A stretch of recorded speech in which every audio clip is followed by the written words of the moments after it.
So welcome everyone. Thank you for joining us here today for Leadership Northern Colorado and our leadership moment of the month with Jeannine Truswell. We are thrilled to have you all here. We have just a few opening announcements and reminders, and then we will get started with our conversation. First, we want to again thank you all for taking time to participate in this program and for sharing your afternoon with us. We want to recognize and thank our sponsors, Canvas Credit Union.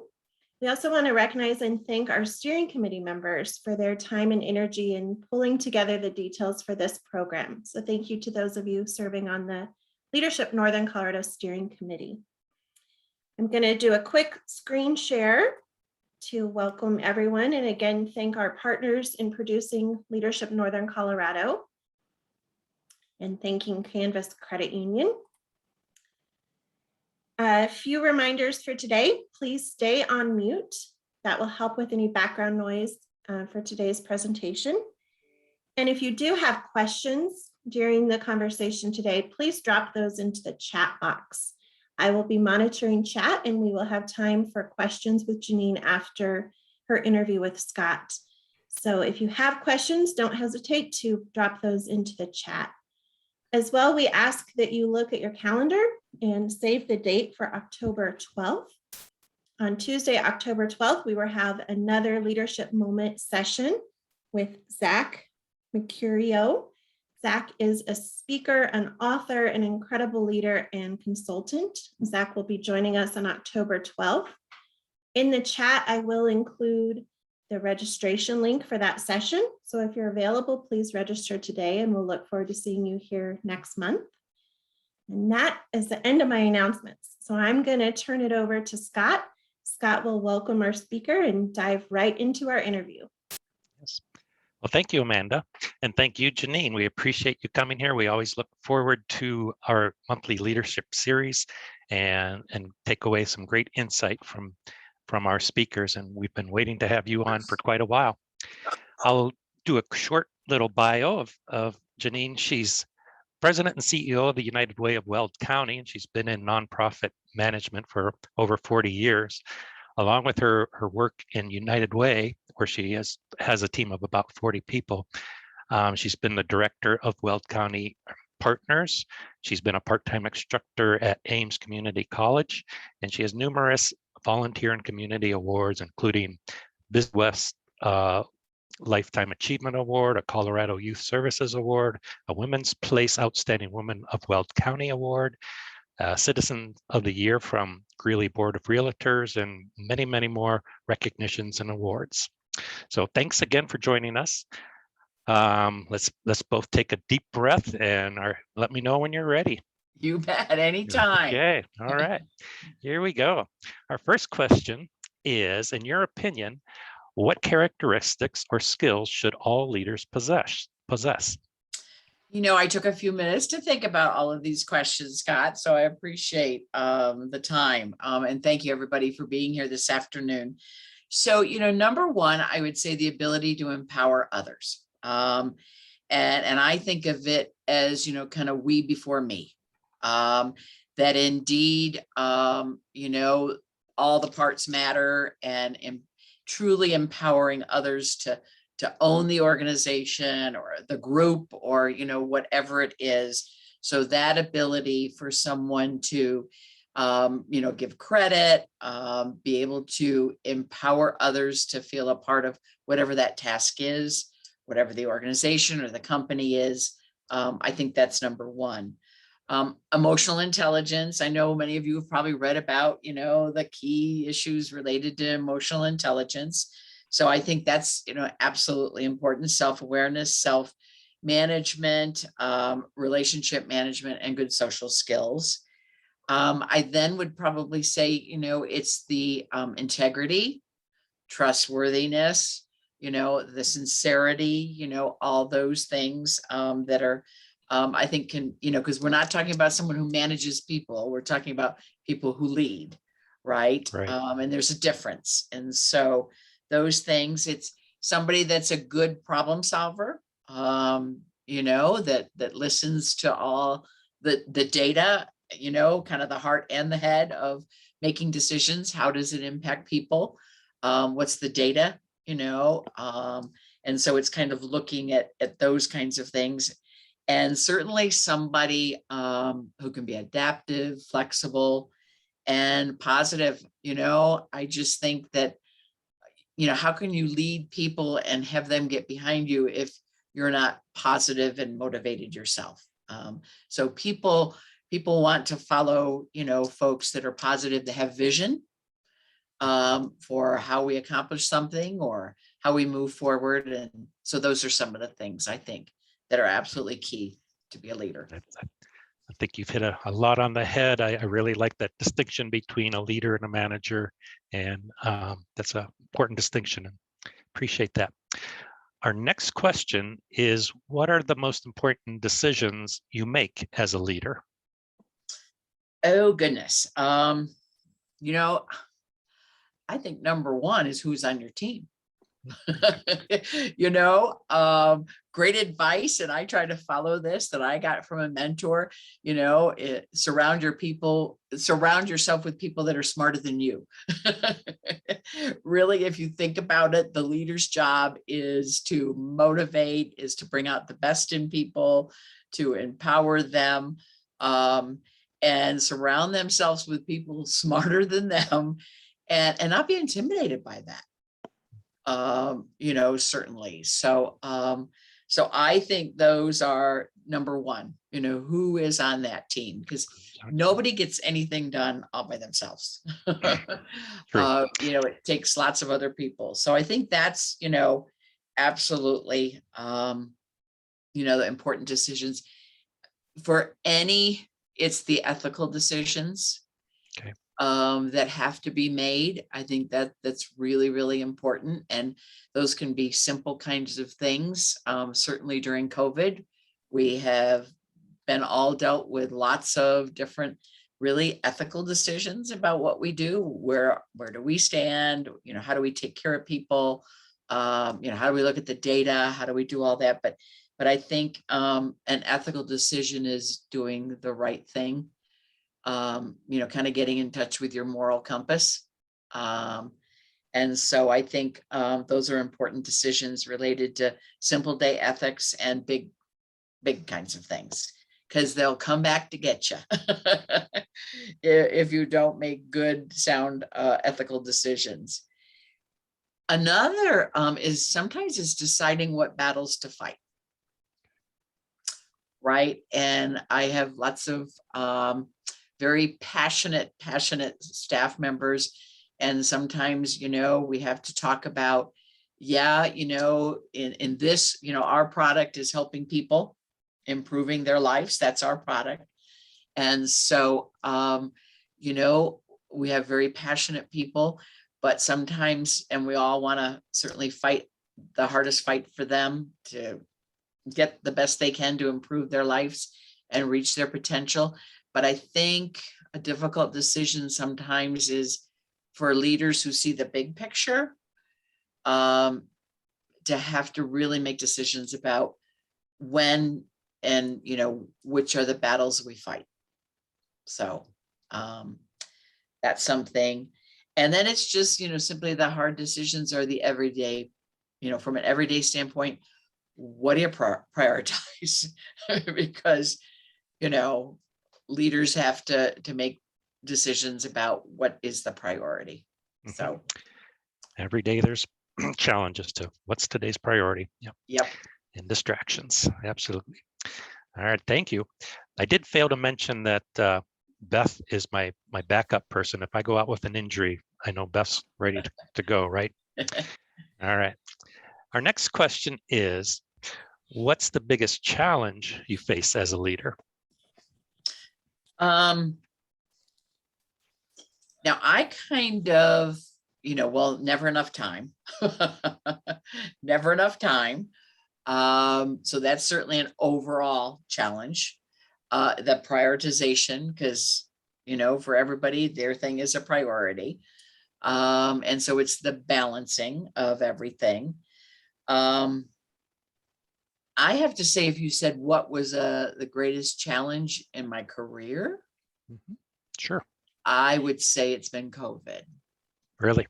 Yeah, and I'm going to tell you why. So we've certainly, you're not in an industry, you're not in any job that in a leading position that you don't face challenges, right? And whether that's not meeting for us, if it's not meeting a fundraising goal, if it's, oh, the pipe broke and there's a waterfall going through the middle of our building, or if it's the 2013 floods, and you're on point to help solve the problems and how you're going to make 528 households in Weld County, whole again. And so there's all these decisions that have to, be made, whether it's, kind of a small one-day crisis or it's a, something that is bigger. It's hit me, and I read this great article. And so I'll tell you a little bit about that. It's hit me that this has been the most difficult. And it's because it's like a marathon with no end. All right. It's not a 13-mile marathon. It's not a 26. We're not even sure, right, what the end is. And so, and I think about, where I've been as a leader, and I think, what is it like to be in the health arena? What is it like for the heads of our hospitals? What is it like for, those people on those floors that have to make, these decisions? I read this great article, and it was about the brain and decision making. And I don't remember, maybe it was in Fast Company, it was in something. And it really talked about how many decisions the brain makes in an average day, whether that's, what are you going to have for breakfast? What are you going to do at work? What are you going to do with your, for your family, that we make all these decisions. So we literally make hundreds, if not thousands of decisions a day. The COVID pandemic has like tripled that. And the brain can only handle so many decisions. So when I was thinking about today, I was thinking about yesterday. I was here till about 7 o'clock, and I had just made a whole bunch of decisions, answering emails, and it hit me, my brain is tired. I can't make another decision. And it hit me that, the pandemic for a lot of leaders, has just gone on and on and on with decisions. And so for us, it was, well, are we going to, in the beginning, are we going to do something to take care of our homeless folks, that now that the governor has a 24/7, stay in place order, are we going to do something about that? And how are we going to make that happen? Because we can't be in the current facility. We've got to, move. Or are we going to accept 100,000 diapers and get them out to families, in Weld County, knowing all the logistics, of all that? Are we going to move and do trainings for childcare providers? Am I keeping the staff safe? Are we going to allow them to do remote? Are we going to require math? I mean, it just goes on and on. And I think that when I look back, I would say everything in the past has trained me for this since March of 2020. Right. But there's no end. And so I think we have to give ourselves grace occasionally and say, the brain has had it today, no more decisions. But then I think about people that have, leadership positions that have to make more decisions in a day than even I do. Right. So, Right. yeah. That's great insight. But also, when you first started, I said, surely it's fundraising or big natural disasters would be the biggest challenge you were going to mention. But you're absolutely right about COVID, and we're all suffering through it, and especially the healthcare workers, that I feel very, very empathetic for them, that have those long hours and just over and over, and the worst yet, no end in sight. So, Yep. yeah. Yep. So. All right. You had mentioned a little bit about this a little earlier, but what's your favorite book, or who's your favorite leader, and what have you learned from them? So, I had fun thinking about this, this question. And when you're in nonprofit management, the executive reports to the board of directors. And so I have literally worked with over 40 board chairs right in my career. and they are top leaders in their field. And I would say from every single one of them, I have learned they've been mentors, and I've learned something. And that's what I love about nonprofit management, And so whether it was something tangible, like, learning how to really do a good financial statement in the very beginning, right? Or learning how to do a communications plan, and so people that taught me those things, all the way to watching those leaders and how they handled adversity, how they handled people around them, how they handled issues. And so I had this long list. I even thought, okay, Jeannine, who would your top 10 be? And so I have, for my own sake, but I would say the one that still continues to be a great mentor is Dick Montfort. And Dick is a great leader because I don't think he ever stops. He really does care. I just watch him even when I'm at a Rockies game. He goes to every game. He's right there to watch them. He's always there. He was our campaign chair for 2 years and board chair. And he just blew me away, and he challenged me to be the best leader I could be also. So I think good leaders challenge others around them. They not only inspire, but they challenge us.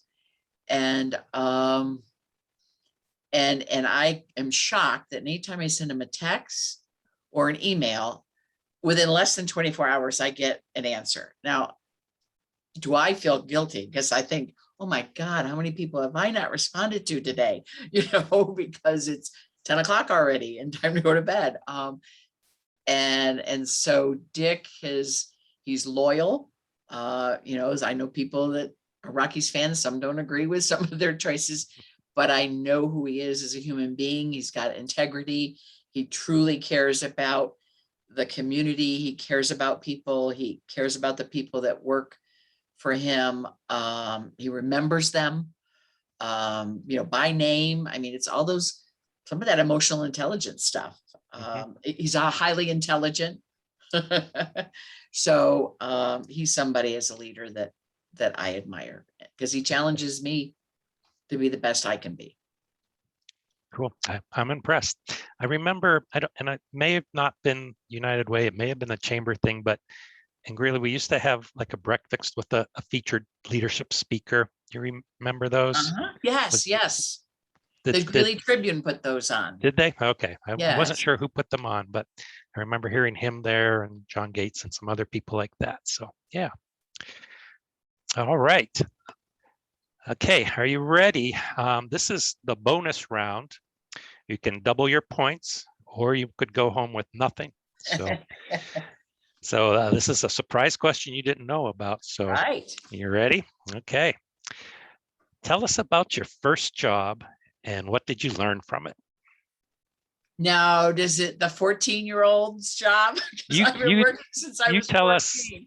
You tell us anything you want. So I, of course, babysitting, was probably the first job even before 14, probably at 12. And so, and then my parents, we grew up on a 17-mile long lake, and there was a beachfront kind of area, and my parents kind of ran that. And so where people could come for the day, and so it was parking cars and cooking the hamburgers and, all of that. And so, I would have to say those hard work, good work gets you somewhere. I mean, I saw that with my parents. They taught me that. My mom taught me, I think about my first then job, right? Somebody else that hired me. And it was a restaurant, and my mom also was a manager at that restaurant. And I can remember, even if there's no customers, there's work to do. You can be cleaning, you can be doing this. So a strong work ethic. There's Okay. always something to get done. Okay. Yeah. Was it difficult having your mom working at the same restaurant as you, or is that just normal? Yeah, I would ask for other shifts. Okay. I would too. Once in a while, get her. Hard work got me through. I mean, one summer I had, four different jobs, and not because I was fired from three different places, but that was my college fund, and that's what I did. And hard work does get you someplace. So, Right. Yep. All right. Those are good lessons, early lessons. Well, that officially concludes the question part of our thing. I'll turn it over to Amanda and see if we have any questions come in or anything Yeah, yet. thank you. Thanks, Scott and Jeannine. Thank you so much again for your time. We really appreciate Absolutely. your input from your seat as a leader in our region. An interesting comment that did come through to me on chat, and I'm going to kind of paraphrase here, but stuck out with one of our participants that COVID is a lot like a war. So much uncertainty, not knowing the end date. We often think of the youth from World War II times as becoming our greatest generation. And just thinking ahead to, will the youth of our COVID pandemic become the next greatest generation? So kind of just thinking big picture there. And to wrap a question around that, what I might ask you is, from the seat you sit in your leadership role, what are some of the surprise gifts or treasures that we have learned through this pandemic as we've seen communities come together? I imagine you've had a lot of very special things happen in your role with United Way, and just hoping you can share some of those with us. We could be more flexible than we thought we could. We could do more than we ever imagined we could do. I am just so proud of not only what, the organization and our staff has done here and our board, but so many nonprofits. Look at, like I said, the hospitals have done. Look what city governments have done. Look what companies have done. I think it's taught us to be more nimble, flexible. I think it's pushed technology farther forward, our acceptance. The fact that we're doing this, Zoom did exist before COVID, right? We've learned new skills, new ways to connect. I think we all love it when we can be in person, but there are times that sometimes we can be more efficient. It can cost us less to be on, Zoom, Teams, whatever calls. We've cut down our costs significantly. We hold one all staff now in person in a large, where we can be apart, but we're doing one a month of our entire team on a Zoom because it's more efficient, more effective. It doesn't cost us anything. We don't even have to get the water out and, and the drinks. So, we've certainly learned that. Our travel expense is cut significantly in some areas, and some it's gone up, because we've had to be nimble and realize that we had to take services to people, right? Because either facilities were closed or people had transportation issues because they were struggling anyway. And so we've had to learn how to pivot. And I know everybody, how do I have to hear it? I have to pivot one more time, right? But we've had to learn how to pivot. And I think out from that comes a lot. What I am concerned, though, for young people is their mental health. I'm seriously concerned for that. I know when I talk to superintendents and teachers and parents, they're concerned. So I think as adults, we can maybe figure out how to navigate and get our social distancing and be with, family and friends. But I think there's some positives that definitely we've learned. I never, ever would have been as flexible as I am with people working remotely as I am now, because I was kind of old school, right? And I have staff that are far more productive. It's not right for everybody, and maybe their job description, it doesn't fit. But for some people, I've got a couple folks that it's just knocking my socks off at how much they're getting done and how they're thriving working from home. So it's changed my attitudes. That's Absolutely. wonderful. Thanks for sharing. A few more questions popping up in chat, and we have just a few more minutes with you, Jeannine. Pam had asked, how do you want to be remembered by the community for your time in this role as a leader? Oh, goodness. As someone who empowered others to help own it and get it done. Right. So I would say, yeah, That's wonderful. Yeah, that other people were able to own those accomplishments. I saw Dawn on the thing, and she knows about, one example of that is Weld Project Connect, which we brought to the community. And I feel so proud because so many different partners own that event. So that's what I would want, is that, I was kind of maybe like that backstage director in the play. I'd want, to know that I helped others shine and be a part of it. Great. You have helped an immense amount. So congratulations for all you've done. I'm going to have one more quick question. And if you can just share with our group and the Leadership Northern Colorado alumni, what is the most pressing issue facing United Way of Weld right now? Affordable housing, I would say household stability. And, that would be all across Colorado and across the nation. And so certainly, we have an initiative to, with lots of partners, to Weld and Larimer, to address, prevent, and end homelessness. And it's a major issue. In fact, one of our board members at this last week's board meeting said they were totally taken back that where their company is, they have realized there are more people sleeping in cars than he has ever seen. And so, there's a homeless that, we know about. And then I think there's every day more and more people that are homeless. One of my great concerns is what we're seeing is people over the age of 60 or 65 who cannot afford to find a place to live on, because they worked, they have Social Security, but they were minimum wage workers and they can't afford to find an affordable housing for them, or they've lost their housing because of one medical issue. And they've lost their homes. So there's lots of others, but that to me has risen to the top.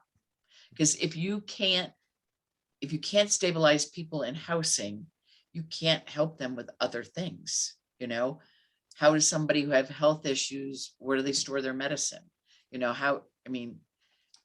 If children are living, not in stable housing, it's going to impact their performance in school. So I would say we have a major housing issue. Thank you. And yes, it's an issue that plagues our region, but also the nation. And I think one, as leaders in Northern Colorado, we have to begin to look at the complexities of solutions, but really get to work on making sure everyone does have a safe place for home. And we believe that in the next year in Weld and Larimer County, we are going to be able to say, because of getting agencies and people to work together, we've ended veteran homelessness. So we are very close to ending veteran homelessness in Weld and Larimer County. And so you'll all be invited when we do the celebration. Yes, we look forward to that. That's incredible. And what a positive piece to end our conversation on today. We will look forward to that. And I think as leaders, again, know that we have the task ahead of us of continuing to address the issue. On behalf of Leadership Northern Colorado, I want to thank you again for your time, for all that you've done in Weld County, but also in our region. Jeannine, you are a true leader, and we're so thankful for all you've shared, not only today, but throughout your career. Scott, thank you for running the interview today and for all you do on the Leadership Northern Colorado Committee. Thank you to those who participated and were able to join us today. We're thankful for your time, and we hope to see you next month on October 12th. I did drop the registration link into chat, so if you're available, go ahead and grab that link and get registered to join us for Zach's conversation with the Leadership Northern Colorado group. And as we wrap up, I just want to again thank you for being here. Thank our sponsors, Canvas Credit Union, and our partners who help bring Leadership Northern Colorado to the region. So enjoy your day. Have a great afternoon. Thank you, Jeannine. Thank you. Look forward to seeing you. Thank you very much. Thanks, Amanda. Bye-bye.